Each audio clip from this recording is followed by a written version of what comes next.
You know what I was gonna say when I was asking you about the highest incomes? I was gonna say, have you ever thought about setting me up with them? Kidding. Anyways. One of them was a woman. But yeah. I'm joking. I'm Wiza. I'm Nada. This is the 2 Keys in a Podcast. Is that lame? I feel like that was lame as fuck.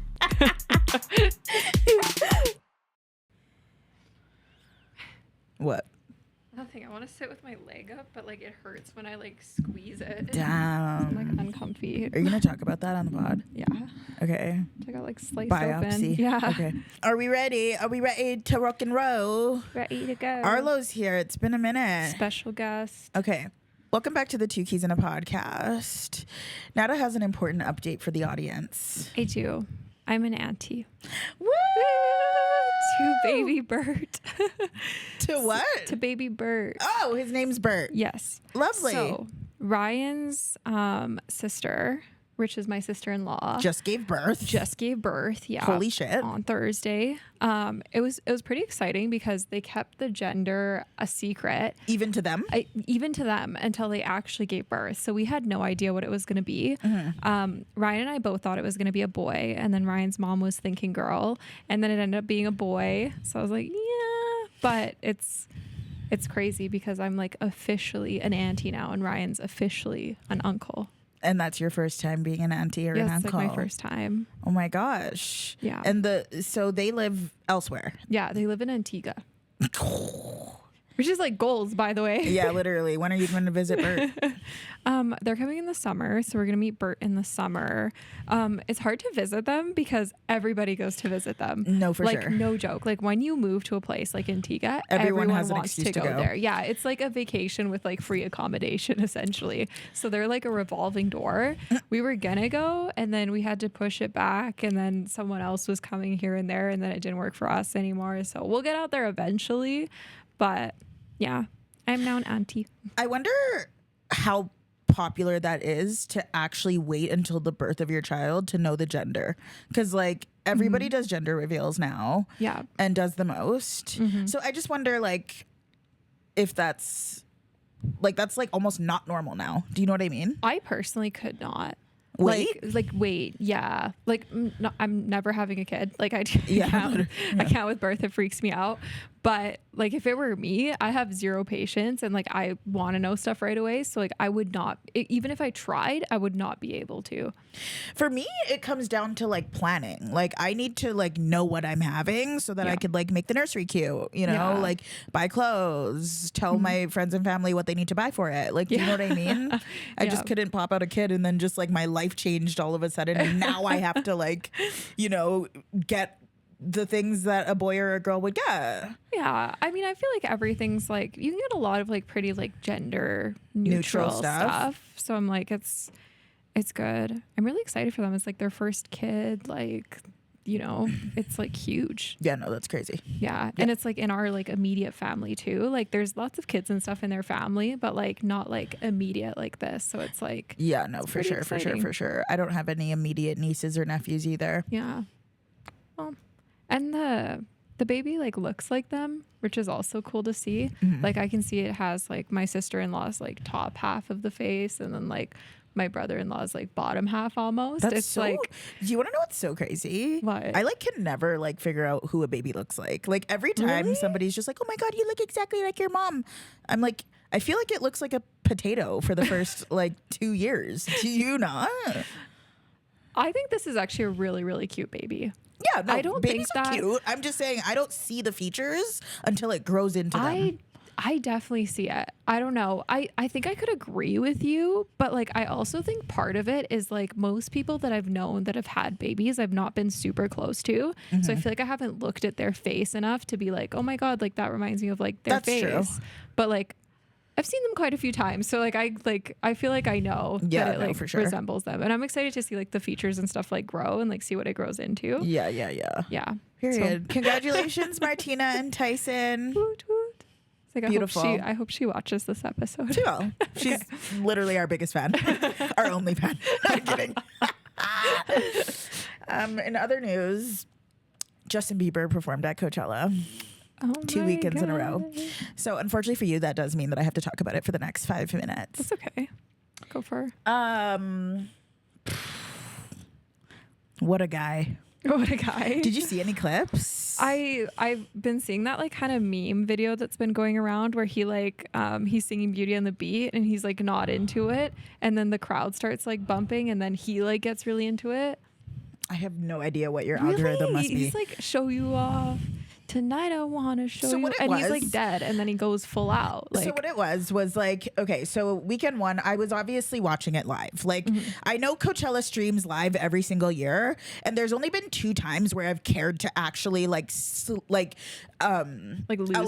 over it. Yeah, lose sleep over it. Quite literally outperform my sleep schedule. And that was Beyonce, Beachella. Yeah. And Justin Bieber. Fair. Beachella. Yeah. And let me just say, like, the first weekend, it was definitely like, you know, it was very swag heavy. So swag is his most recent album. Yeah. And it's definitely like a different vibe than what he used to do, like the teeny bop kind of like records that were a hit back in the day. But it's still good. Like his voice is like butter. Like I truly... Justin Bieber is like to me, like one of the most talented singers I've ever fucking come across. So that was just beautiful in itself. But yeah, to say the least, it started out very like he was performing all his new songs. Yeah. And then there was a segment of the performance where he goes back into his, you know, the YouTube part. That's the part I've seen clips of. Yeah. So that's when he would like go back and sing his old shit. And like he everybody was calling it, like people were critiquing it, saying it was lazy because he was sitting on stage, like he was kind of like doing a dance and a bop during for his like new stuff, and then when it transitioned to his old stuff, it was literally him sitting at a computer and like literally typing in baby Justin Bieber and then like singing, like it was like karaoke, right? And at first as I was watching it, I was just like, okay Biebs, like I'm trying to get you at the Super Bowl, like this isn't gonna cut it, do you know what I'm saying? But then like somebody really like broke it down on Twitter, and I was just like, it's so true. Like the way that Justin Bieber was even discovered was through YouTube. And he's literally just a kid. Do you know what I'm saying? Yeah. Like he just wants to sing. And the way he was discovered, those videos on YouTube were just him singing in front of a camera, right? And then he obviously got, you know, picked up by Scooter Braun, Usher, whatever. They tried to make him this like dancing ass. Yeah, I remember that era. You know, like he had that era and stuff like that. And now it's kind of beautiful that the full circle that it's been, because now he can kind of do whatever the fuck he wants. He sold his masters. He's no longer under like management fully, and you can tell he's just really embracing that. But he still wanted to give the fans what we wanted, because there was a moment in the like performance where I was just like, okay Bieber, like I do like the new album, but like you know what we're here for, do you know what I'm saying? Absolutely. So then finally, right, he sings Baby, he sings Favorite Girl, oh like dude, I was getting my life in my living room. You have no fucking idea. Okay. I can imagine. That was weekend one. Weekend two. Honestly, weekend two, I feel like I forgot if artists, because it's the same, it's Coachella weekend one, Coachella weekend two. It's the same artists, right? But I feel like I was like unclear. I didn't remember if it's the exact same set list as weekend one or not, right? So I was just like, I wonder if it's just going to be like the same show. I'm still up. I'm still sat, but like, I want to know if he's going to switch it up. And did he ever? Oh my God. The segment of sitting and doing the YouTube karaoke was different. Weekend two was definitely for me, it was a better night, because he was singing like One Time. He sang You Smile. When you smile, I smile. Sorry. Like, I just, like, it's just, those were all my bops, like back in the day, you know, like again, I was just getting my life. I think it's like cool too to just see him like do him, kind of like what you were saying. I feel like that's the thing about Bieber, is you kind of just like don't know what you're gonna get. It's true. Yeah, he doesn't give a fuck, and I think that's kind of beautiful, you know. No, for sure. He brought out SZA. Oh, really? Did you see? No, I didn't. Yeah, I gotta like screaming. Rewatch it, but I'm just like, I honestly had no idea that they streamed Coachella live until you told me. Yeah. Like I had no clue. Dude, LA time, I was up until 3 a.m. That's insane. I don't do that anymore. There's like no one I would be up at 3 a.m. for. Except for Justin Bieber, for me personally. I think he's gonna go on tour. And just so you know, like when that happens, I will be nowhere near this couch. I will be wherever the fuck that Are you stadium going to a is. Justin Bieber concert? Like, you would go to his concert? Do you even know who I am? Concerts are scary places for me. The last concert I went to was Drake, and we all know how that ended up. Yeah, that was crazy. So honestly, I'd probably buy tickets to resell it. yeah, I feel like there's a buck to be made there. No, for sure. I'm opportunistic. Yeah. I'm like, speaking of wounds, while we're on topic, let me tell you all a story. Oh, poor Nada. I had this thing growing on my leg. It started like 2 months ago. Okay, it's probably been over 2 months now, to be honest. Started off as like a little like kind of red circle. And I was like, okay, that's weird. Which usually like when something like that pops up on my skin, I'm like, I have to pop it. Like I have to touch it. I have to know what's under there. Mm-hmm.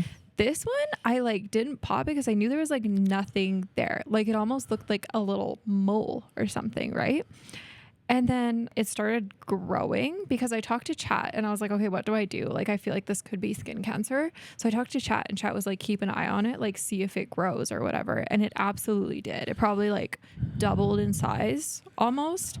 And like, it's pretty big now. Like it got pretty big. So I was like, okay, I was like, this is getting freaky deaky. So before I went to Vancouver, I like made it a point. I don't have a family doctor. So I just like went to the fucking walk-in clinic, you know? Vibes. Which by the way, walk-in clinics in Calgary are much nicer than walk-in clinics in Burnaby, where I'm from. What do you mean? Like- it was huge. There were seats. There was no one standing everywhere. Like it was just, it was so organized. Like and then I talked to my friend about it. She's like, that's because we grew up poor in the poor parts.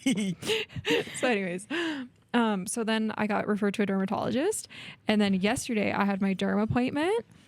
And then the doctor was talking to me. And the doctor that referred me left a note on my file saying that it looks like a cyst. Okay, she told me that too. I knew walking out of there it wasn't a cyst. Like I know what a cyst looks like. I love popping shit. Like it is not a cyst. Absolutely not. If you Google it, looks nothing like it. So anyways, the doctor at the derm was like, she looked at it and she was like, yeah, this is definitely not a cyst. I was like, I know. And then she was like, biopsy this. And like, she got me to show her like the photo from like the before and after. And she was just kind of intense about it. She was like, biopsy this. I was like, okay. And then she told them like what biopsy size to use or whatever. I'm kind of a freak. So like I watched the whole thing. They were like, we can lay you down. Like you don't have to like watch, but I watched the entire thing. So I watched them put like the numbing injection in. And then I watched them like, basically when you get a biopsy, it's almost like a hole punch. I watched them like hole punch my skin essentially. And then when they took it out, there was like a piece of fat like dangling. Period. Not lipo. No, I had like an extra chocolate yesterday because I was like, okay. And I put it in the little tube and then I literally watched her like stitch my leg, but like so I got 2 stitches. That's so nuts, by the way. I could never watch. No, I watched like the needle go through. Like I watched her tie the knot. I watched the whole thing because I was like, it's so weird when like you can't feel anything because like I'm numbed, right? So like I can't feel anything. Perfect. But you can like feel like the vibrations of like the string like kind of being pulled through. No. And then you can see it all happening, but you can't feel it. It's really weird. Anyways, so yeah, I got 2 stitches and then I'm bandaged up now. And then I figure out in 2 weeks if I actually have skin cancer or not. Based off my research, if I do, it is basal cell carcinoma. So we will see what it comes back as. But if you Google that one, that's pretty much what my spot looks like. So what's that, cancer? Yeah, but it's like the like chillest type that you could probably have. So like it's fine. But all I'm saying is like I've had skin for a long time. Okay. I've never seen something like that. Like it looked like a like mole was like coming out almost. Like it was pretty freaky deaky. I wish you took a video of them doing it. No, of the happenings as it was like growing and like, yeah. Well, I have pictures. I can like show you photos. Yeah, I would like to see them actually. Insert a photo. Huh? I'll show it to you. When you smile, it's okay. Just a bit of a break. I'll sing for you guys. Okay, so this is it. So see how it's tiny. Oh, it looks tiny because I have a big leg, but it's actually pretty big. Wait, what? Show the camera. I don't know if you can see on the camera, but looks like a pimple. No, it's not there's no center to it. It's I like a know mole. it doesn't like look like a pimple, but the size of it. Okay, but this is what it started as. I Like thought it was going to be so alarming. No, okay. It started like you can't really tell size when it's on a leg, but it started way smaller. It like doubled for sure. Okay. And then you can tell too. I'm over 'cause, here like, you honestly can see the thinking hair that it was follicles. I was so scared that it was like a patch. No, it's not like a scary like brown thing or anything like that. It just literally looks like you've seen like those 3D like moles. It looks Yeah. like a mole, but like red. Red. Yeah. Okay, yeah, no, freaky for yeah, sure. Yeah, but it did grow, and there's nothing like in it. Like you can't pop it. There's no like it's not an ingrown. It's nothing like that. Like it has like the full like dome shape or whatever. Mm-hmm. And then yeah, I mean they thought it was like enough to like take a fucking biopsy because I wasn't sure if I was gonna get a biopsy or not. Mm-hmm. And then by the way, the one they ordered for me was like pretty big. I was like talking to Gemini after. I was like, yo Gemini, like I had to get 2 stitches after I got my biopsy. I was like, what like punch size did they use? And it was like the 6 to like 8 millimeter, which like if I show you the biopsy like or the punch sizes, that's like one of the biggest sizes. So they took a Really? pretty so that's how you know it's like big too, is like they take a bigger one depending on the size of the thing on your skin because they want to get as much surface area as possible because it might not be like localized to one spot. So that's part of the reason I had to get the big one is because it's like bigger. So how do you feel now? Well, I have like stitches. It kind of hurts like if I like really like squeeze my thigh or whatever because like I can feel the stitches moving and it's really like stingy. And are they like dissolving stitches? You have to go back in. You have to and go like back have them in 2 unravel weeks. it. Yeah, like have it removed. Yeah, which I don't know if they give you numbing for that or not, but I don't know. Either way, that's when I get my results. So I was like, I'll just go there because I could get a nurse or whatever to do it too at any random place. But I was like, either way, I'll go back because like then I can like talk to them about my results or whatever. Because even if it's not like skin cancer, like what Yeah, the what the hell fuck is is it, it? bitch? You know what I Like- mean? Like literally, what is it? Like Yeah. it was not going away. It's not nothing. Yeah. Okay, well, here's praying that Nada does not have skin cancer. And honestly, like, fuck cancer. Literally. Well, the sun is like the light of my life, you know? Like I love summer, like I love the sun. Like if I got skin cancer and I had this trauma, Yeah. like what would even be the point? You know? Yeah. Yeah. Oh my God. Speaking of, wait, that was like a weird transition. Like, I hope you're well. I don't know. Like, holy it's fine, fuck. it's fine.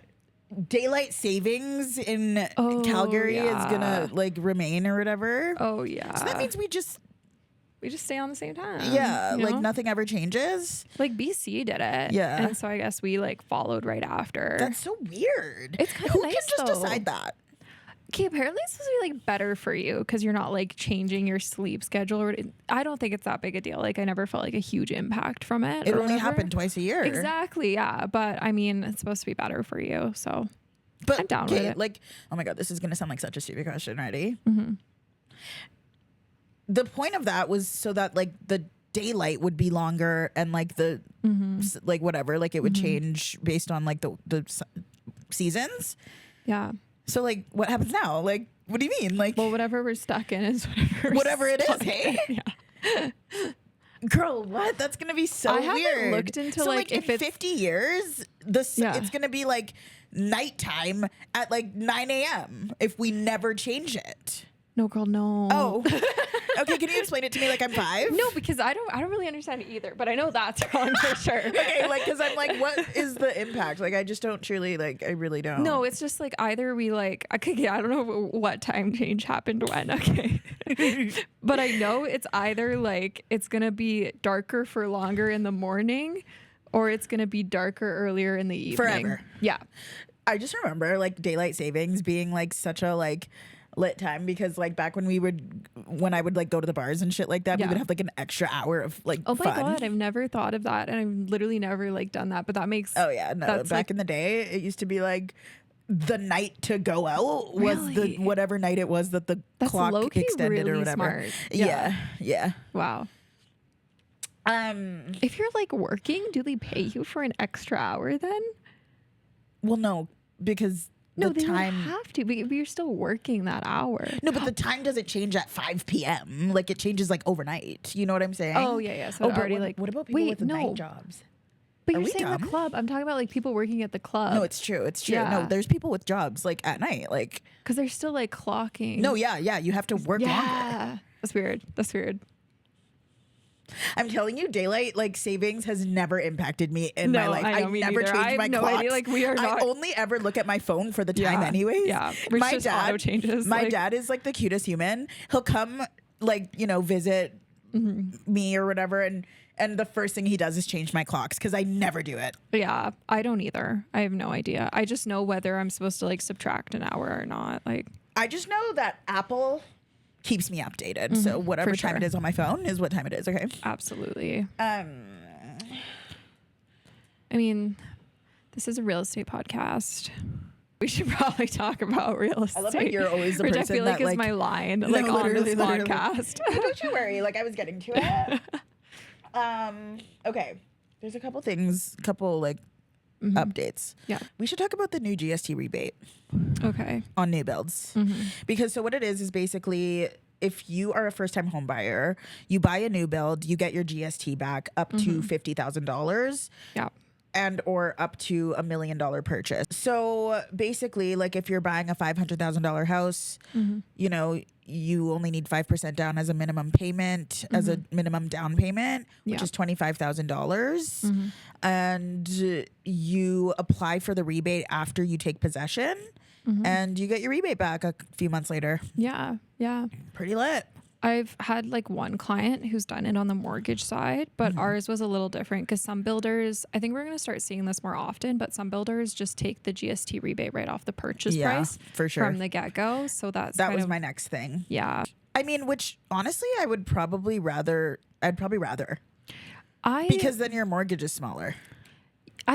I think it depends like what's more valuable to you, but I think from a builder perspective, it makes more sense for them to take it off the purchase price because then it looks more attractive. Yeah. So with this, there's a couple government programs that you can technically stack. Because one of the more popular first-time homebuyer incentives is the RRSP program, the one where you basically can take the money out of your RRSP up to $60,000 per individual, and you can put it towards a down payment on your first home. There was a time where the market was hot, right? Like the prices were going up faster than you could blink, and it was kind of like a popular tactic for people to get a loan for the RRSP. Yeah. I've never done this with any of my clients, to be honest with you, because getting a loan at the end of the day, it's a loan, right? So it does affect your debt to service ratio, which affects how much you can qualify for on a mortgage. Yeah. And these loans aren't cheap. Like if you want to buy a $500,000 house, if you had no money, the girlies were going out and getting a loan for $25,000 and then just like using it as their down payment. Knowing that the market was going to accelerate that much by like the next year, basically. And their equity was basically what they were catching up that loan with. Well, yeah. Yeah. Like people would get it, put in their bank account for 90 days. So the lender wouldn't see that you borrowed it essentially. So it looks like your own funds and then they would use it to purchase. But I think the thing is with like loans, I know most of them are going to be like 9.99%, like 8.99, like something around there. Some like 11, 12, like depending. The thing is like, even with, you have to be making more than interest only payments. So like to account for that, like how much interest you're being charged on that amount. Right. So the thing is, if you're someone who couldn't already save for a down payment in the first place with your income, and then now you're adding this other monthly obligation that's large, it's going to be hard. And now you're also adding this loan amount that also has a higher interest rate than what your mortgage is at. I don't think it's a good idea. No, girl, just save your own money. I get it. Like I know like realtors are talking about it like, hey, like if you don't have a down payment, you can totally do this. But like from our side, like I've never seen a situation where someone makes a lot of money and to qualify for a property, but doesn't save it, doesn't have the down payment. So like, I don't think it's a situation that comes up like that often. Okay. So now what do you think of this? Yeah. Because I agree. Back in the day, like when people were kind of banking on the appreciation of the home that they're buying, it was just a little sketchy, right? Yeah. Like it's just like at the end of the day, the RRSP loan, the way it works is that you do have to pay it back. You have 15 years, Yeah. but you do have to pay it back, right? Now with this new GST rebate, there's a way to stack those two programs. But obviously you can still go the loan route if you understand the risks that we just explained. Yeah. If I were you, like anybody watching this video who like is, you know, struggling to save up a down payment but really wants to buy a house this year while these government programs are still intact, because the government can take shit away. Like this could be gone next year. 100%. They do it all the time. Right? So what you could do is get a loan from your parents or something like that. Just like mom and dad, like, do you have 40K? Do you have 25K? Whatever. Yeah. And then put that in your RRSP. Yes, Nat is right. You do, that money has to vest in your RRSP for at least 90 days before you can actually use it as a down payment. So literally on the 91st day, you can take possession. Now, if we're talking about new builds, because that's what the rebate is on, then you're likely not getting into your home until later on anyways. So what you could do is you could take possession of your house, apply for the rebate, get the rebate back, pay mom and dad back. Like I think that might be like a little bit of a safer way as opposed to putting a loan on your own account. Yeah. Do you know what I mean? Yeah. We're really like talking the gray area here. Yeah. Like, oh, by the way, like from our standpoint, like, yeah, you could totally do that and like not tell anyone. But like from our standpoint, like we do need to disclose if like funds are borrowed and being like repaid. So Nada follows the rules. No, I don't. I do. Right. Yeah. So in theory, you can do that. Just save up your own money, dude. Buy a fucking house. You know, I don't get know. a I'm just down saying payment. there's not a lot of situations where we like really see this No, like I ever agree. happen. I Like, agree. I think it's good because you're basically like turning gifted funds into like more like tax savings almost. Like I Yeah. think it's good on that front. Exactly. Versus like just using like gifted funds. Like I think that's pretty smart. Yeah. Like you're kind of just optimizing the system at that point. That's what I mean. Yeah. Like if you want to just kind of like not hack the system, that's a good word, optimize the system. Yeah. Then I think that's something that you girlies should look into if you want to buy your first house this year. Yeah. I just think it's like golden. Like the rebate is like, it's a pretty good program. Yeah, because then you can like top it back into like your RSP or like wherever you need to afterwards. So if you need any help with like how to kind of structure your payments and stuff like that, so that like, because this could be the difference between thousands of dollars if you don't structure it properly. So just like reach out. yeah, 100%. What else should we talk about? I want to talk about like banks. Period. Okay, so I'm going to tell like a little story about a client that we had that basically took up all of my Vancouver vacation time.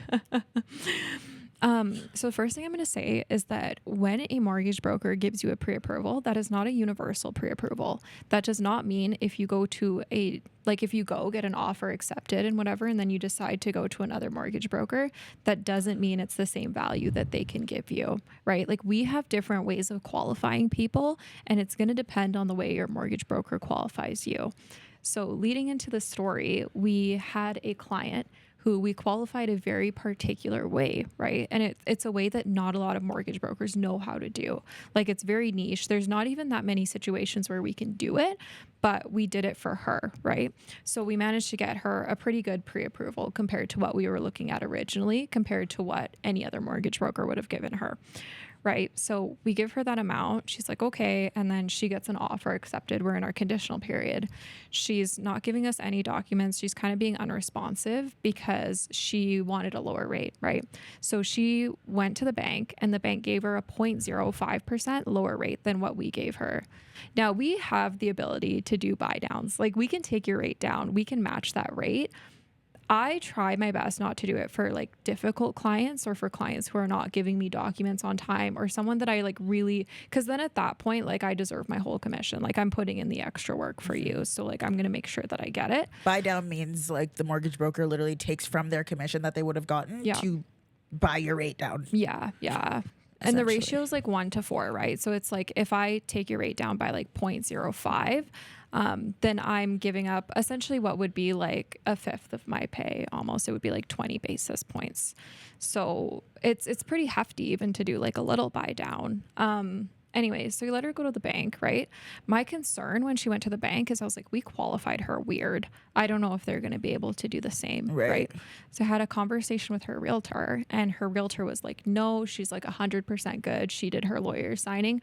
We're like 2 days out from possession right now. I close out the file with the lender, okay? Because if you don't close a file with the lender, they're going to keep checking in. You're wasting their resources. So you got to let them know. But I tried to leave it open as long as possible. In case she came crawling back. But the realtor was so adamant that she was 100% good, right? I close out the file the night before, and we get a call the next day from her. So we get a call, bank can't close it. They need 20% down from her. It's like a whole wreck at this point. Like, we're not going to be able to close it on time either. Like, we're definitely closing late, but we're going to do it as fast as possible. We did it in like 3 business days, essentially like 2 business days, which is insane. So yeah. And the moral of the story is because we closed it out, because she was adamant that she was good, rates hiked up really fast, really hard in the last 2 weeks since she left us for the bank. And so now the rate that we presented her was 0.3% higher than what she would have originally gotten if she just stuck with us. Yeah. So that's the moral of the story, is that banks don't have the same sort of liability that we do. So banks are fully capable of telling you that you're okay, telling you that you're approved, and showing up with a problem last minute with no liability. Yeah. What are you going to sue TD? You can't. Yeah. It doesn't matter. Yeah. Yeah. They have disclosures for it everywhere. Yeah. And that's basically what happened. And then at the end of it too, she tried putting up a fuss about the interest rate again. And I essentially reminded her that, hey, like, you're closing late. They could take your deposit. Mm-hmm. You're already paying late interest. Yeah. Your entire deposit is at risk right now. They could kill the deal. I was like, you have a lot more to worry about than the interest rate right now. Yeah, exactly. So that's kind of an issue that we see with banks all the time, where we get a last minute call. Always talking about that. He's always like, I'm like, what'd you do today? Just saved another deal. Like, it's true. He's just constantly saving banks fuck ups. No, it's true. Like, absolutely. A large majority of our last few files have been that, like, last minute, like, under the gun, like, type of files. Mm-hmm. So that's what we did. And let me tell you, when your deposit's at risk and you're paying late interest, you get the documents and everything in right away. So yeah, we got it done. Like, I'm happy. Like, she closed, like, everything was good in the end. But it's crazy because people just, they only focus on the rate. Yeah, no, for sure. Whoever qualifies you should carry it out. And Absolutely. If you are that rate sensitive, then you should be doing that all before you even like before 2 weeks prior to closing or whatever. Like, you can't change your mind during the conditional period. Well, you can, but then look what usually happens. And this is what I'm trying to say, is it's not universal. Everyone thinks that it is. It is absolutely not. Yeah. So Wiza's right. Like, whoever you decide to go with in the beginning is who you should stick with through the end. Yeah, it's just like other people won't know what hoops that other person jumped through to get you said pre-approval and stuff like that. So 100%. Not every mortgage broker is created equal. You gotta know who you're working with and know that you want to stick with them, unless you want like major headaches. Because how much interest did she probably have to pay? Late interest?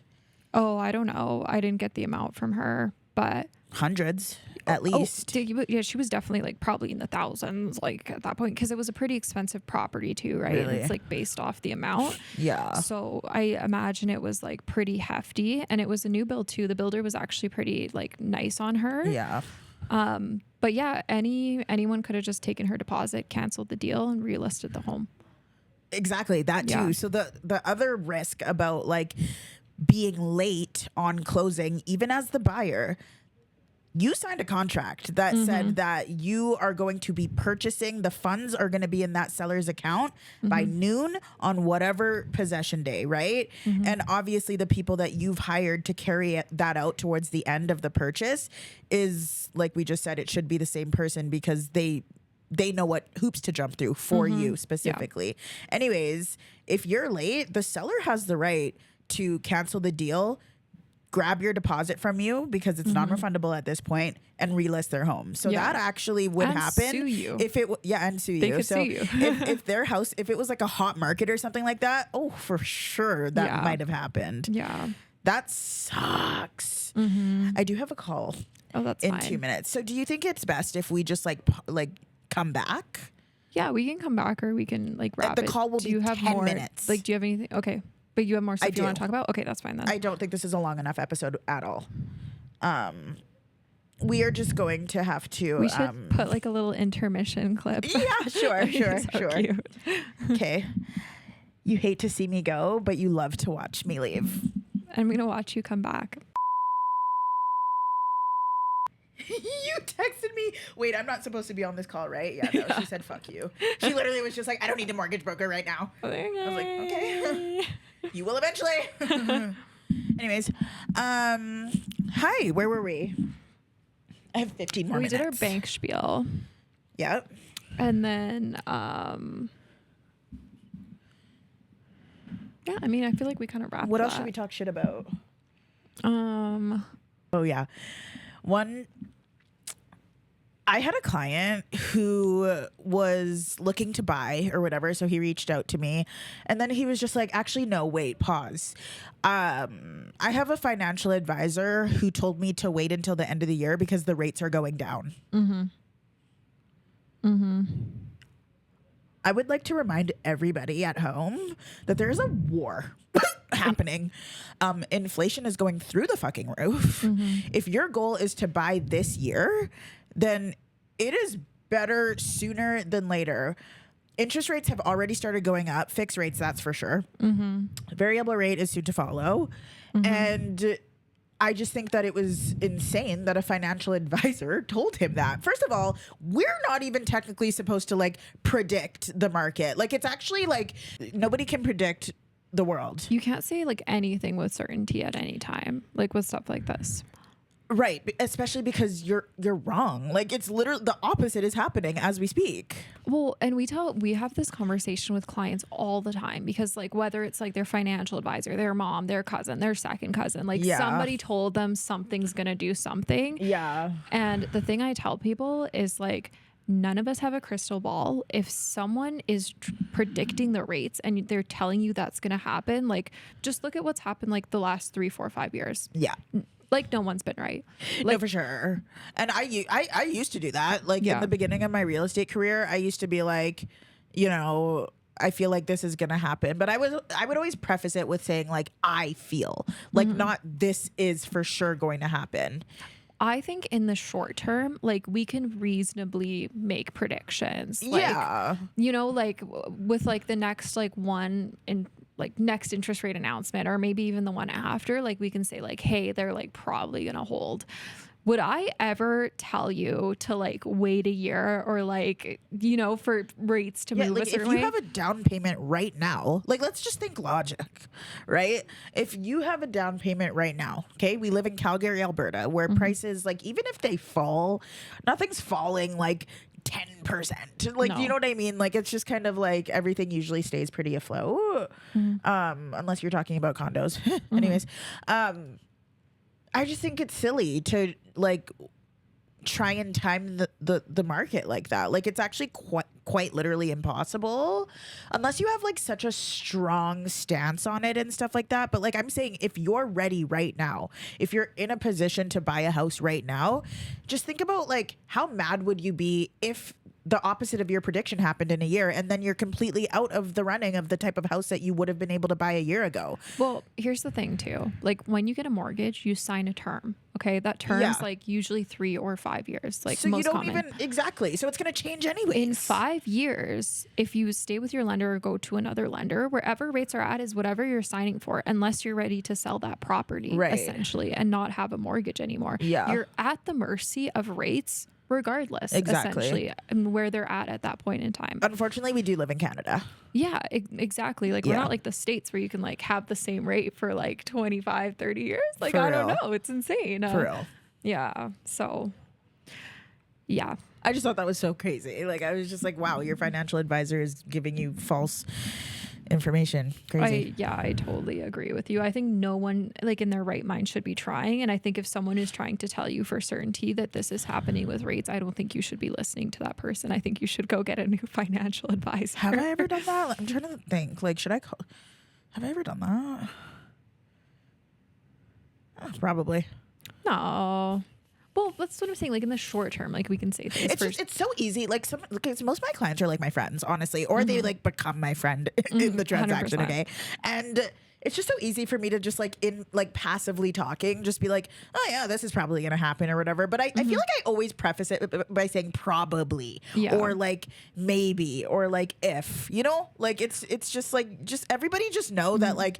Whatever we say, like nobody, like you said, has a crystal ball. Well, I think there's like a common sense element that comes into play as well. Like with things like this, like for example, like if your friend tells you to invest in the stock market and then you invest in the stock market and it goes down, like, are you going to blame your friend or are you going to blame yourself for listening to your friend and not also doing your own research? Ooh. Like, I think that's also part of like what's important is like when you do anything like for financial gain, like you have to analyze it yourself. Like you can get input from others and like there's advisors like kind of like what we do and like we can give you input. Yeah. But like whatever you decide to do is like it's on you. Yes. Like we're just kind of the messenger and helping you get to your goal. But at the end of the day, we listen to you. Yeah. Like we do exactly what you tell us to do. That's our job to like represent you in that manner. No, and this guy, I think he is going to wait a year, which is fine. I plan on being in this industry for a very long time. Yeah. See you next year, buddy. I just hope that we're having like a,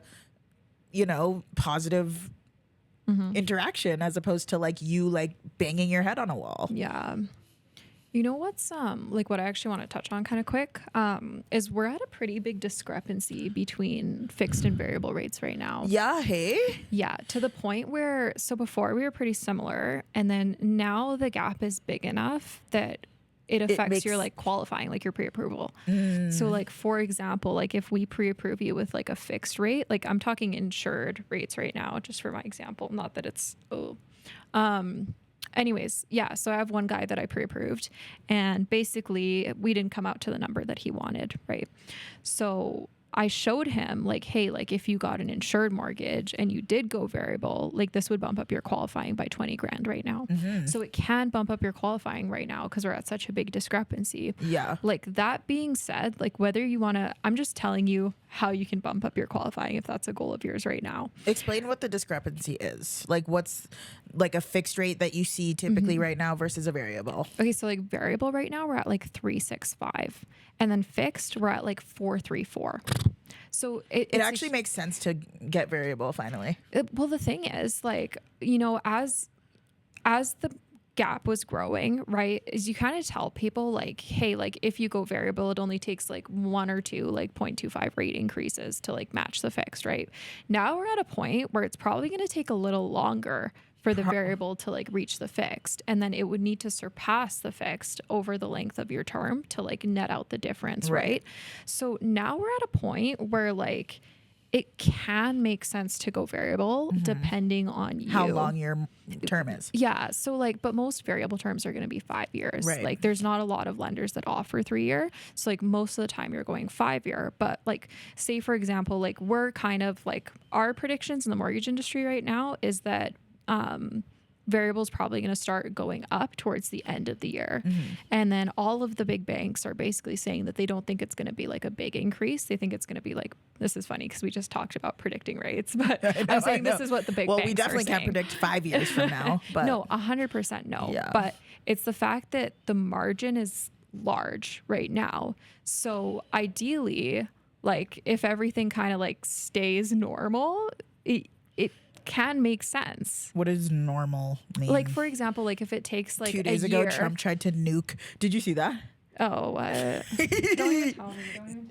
Okay, actually, this isn't a political podcast. Forget it. Forget it. Okay, so like for example, if like your variable rate doesn't go up till like the end of the year, right? Then you're at like 3/4 of a year where like you've been significantly lower than a fixed rate and your payment has been lower and you've paid less interest overall. Now, if they start going up, say it takes like 1.5 years for them to go up to the same amount as the fixed rate, then you're like netting equal after 5 years. Does that make sense? Yeah. Yeah. So I'm saying because the margin's larger, it can make sense. Like, obviously, like I always tell clients, like, don't predict the rates. I'm like, if you have extra funds, you want to go variable because historically over time, like, yes, it is less interest paid overall. Yeah. I was like, you absolutely can, but you better have fallback. Like, if I'm dealing with someone who's squeezing every penny to like get this place and like all of their down payment, like coming out of all their accounts, you are going fixed. You need a budget. Like, you need to be financially stable. But if you have fallback, if you have other liquidable assets like cash and other accounts, you know, you're fine. You can go. Are you on a variable? I'm on a variable for one property. I'm on a variable as well. Yeah. Variable Mortgages. Oh, I have a question for you. What's like the craziest income you've ever seen? You don't have to obviously like say the name, but like 2.3 million and a year annual. Yeah. And what did they do? Well, I don't know. You don't know? I literally had to sign an NDA for this client. Give me another one. Give me another one. Okay. I mean, besides that, probably like 700,000 a year. Hey. Yeah. What did that person do? Realtor. Yeah. Fuck yeah. I'm in the right industry.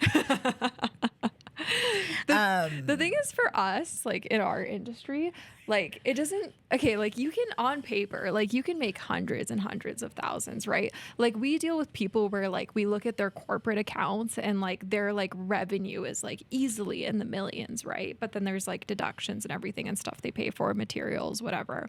So we don't really care like if you make a boatload. What we care about is like what you make on paper. Yeah, absolutely. Like if I grab your notice of assessments, like if I grab your T4s or your T5s if you're incorporated, am I going to see a decent amount income that I don't have to go through your bank statements and put you on stated income? Yeah.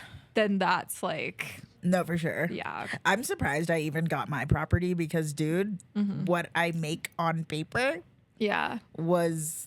nothing. Largely. Yeah, written down. Yeah. Yeah.